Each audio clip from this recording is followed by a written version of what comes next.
umaga mga kababayan. Nandito tayo ngayon sa Purok Masunurin, Barangay San Isidro, kung saan pinatay ang babae sa loob mismo ng kanilang pamamahay. War on drugs, ramdam pa rin ang epekto hanggang sa kasalukuyan.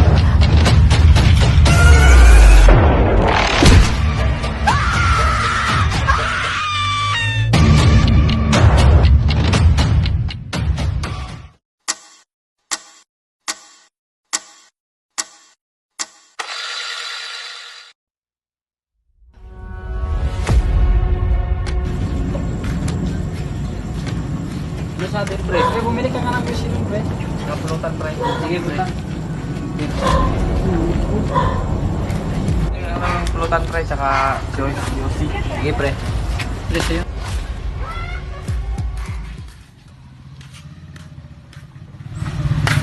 Tao po. Ano sa'yo? Josie. Ilan? Isa lang po. Ano pa? At saka itong happy din. Tapos, Yan lang po. At saka, ay, meron po kayong yellow? wala kaming yelo. Sige, yan na lang po. Bayad mo. Ito po.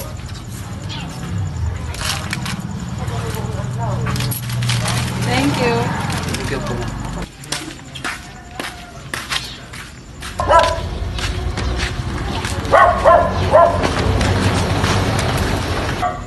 Tang, gumising ka na dyan. May duty ka pa mamaya.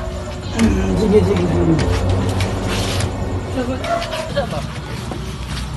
Pre, magkatawa lang yun. So, pinag-umili po.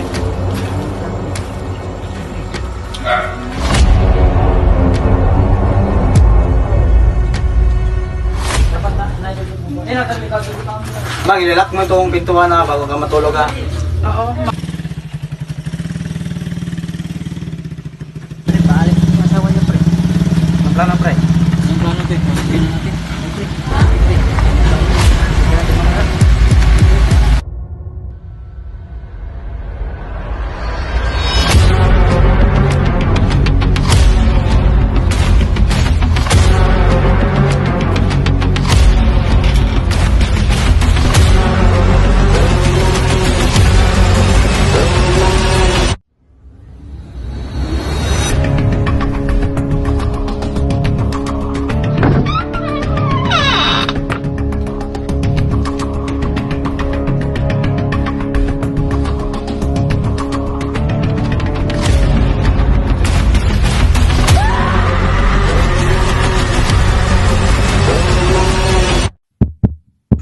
Pre, bakit mo pinatayat? Siyempre, tinanggal niya yung takip ng mukha ko, baka susumong to.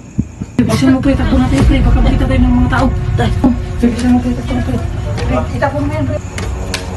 Pre, dito tayo, dito tayo. Pre, may tao ka.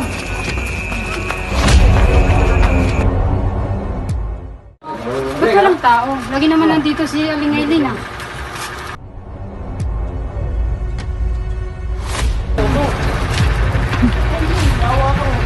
Good morning sir, si Aileen Gawad po to. May namatay po dito sa Purok Masunurin, Barangay San Isidro. Okay, ma'am. Sige, ma'am. Coming na.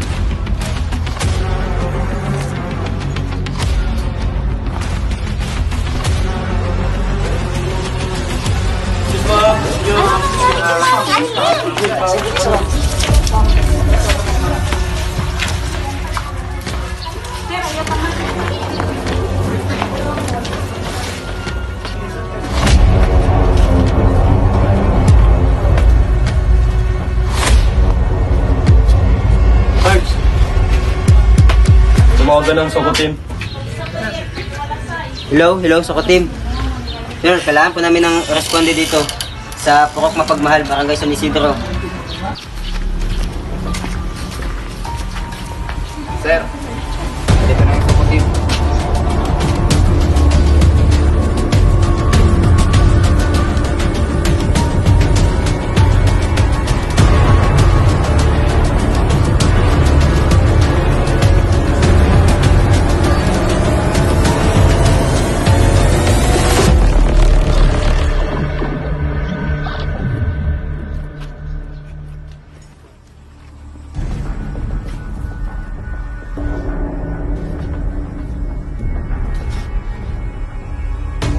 Audio Jungle. namin alam yung...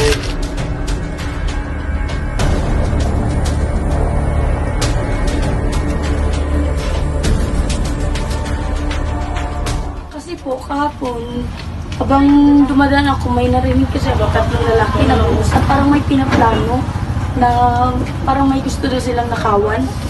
Tapos ang sabi nung isa, okay lang magnakaw basta wala lang patayan. Kilala niyo po ba yung mga tao? Hindi ko po sila namukhaan pero hindi ko rin sila kilala. Sige mo sa namin. Magandang umaga mga kababayan. Nandito tayo ngayon sa Purok Masunurin, Barangay San Isidro, kung saan pinatay ang babae sa loob mismo ng kanilang pamamahay. Sir, ano po ba ang motibo bakit nangyari ang ganyan? Sa ngayon, wala ka po kami. Sa ngayon, patuloy pang iniimbestigahan ng SOPA ang kriminal na pangyayari. Yan ang balitang maihahatid namin sa inyo live dito sa Barangay San Isidro. Ba't nila pinatay? Sabi ko nang sa plano namin, walang papatayin. Ano ba yung gagawin dito?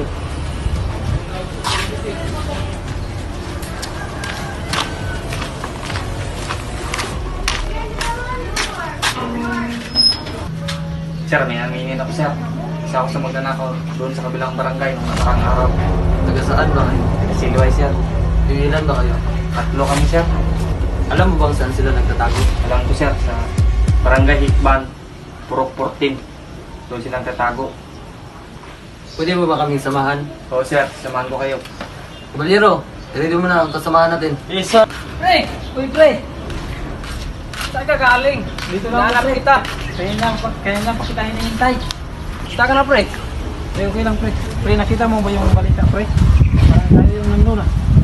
Pre, nasaan na ba si Liv? Yung kasama natin? Iwan ko, akala ko magkasama kayo kanina, eh. Pre, hindi na kami nagkakita mula nung nangyari yung... Pre, nasaan na yung pira, pre? Hatiin na natin yun. Ito, pre. Inala ko.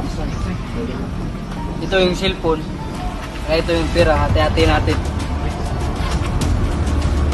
Ito sa'yo. 1.5. Pre, maraming salamat. Sa akin yung sobra. Ako nang bahala kay Lim mamaya, pre. Mag-hati-hati kami dito. Sige. Sarge, positive. Nandito nga yung dalawa.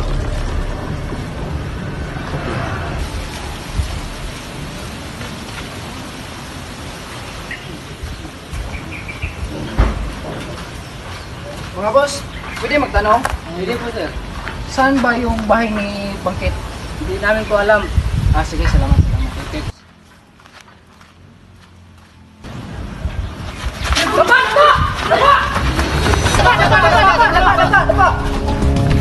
Wala. May karapatan kang hindi magsalita, anumang sabihin mo ay maaaring gamitin laban sa iyo sa lahat ng korte sa Pilipinas. May karapatan kang bumili ng sariling mong abogadong may kakayahang at malaya. Kung di mo kayang bayaran ang serbisyo ng isang abogado, maglalaan ng gobyerno ng isang para sa iyo. May karapatan kang pumili ng doktor na mahusay at malaya na magsasagawa ng eksaminasyong pisikal kung hindi mo kayang bayaran ang serbisyo ng doktor para sa gobyerno na ang maglalaan para sa iyo. Intindihan niyo ba ang mga karapatang ito? Leo!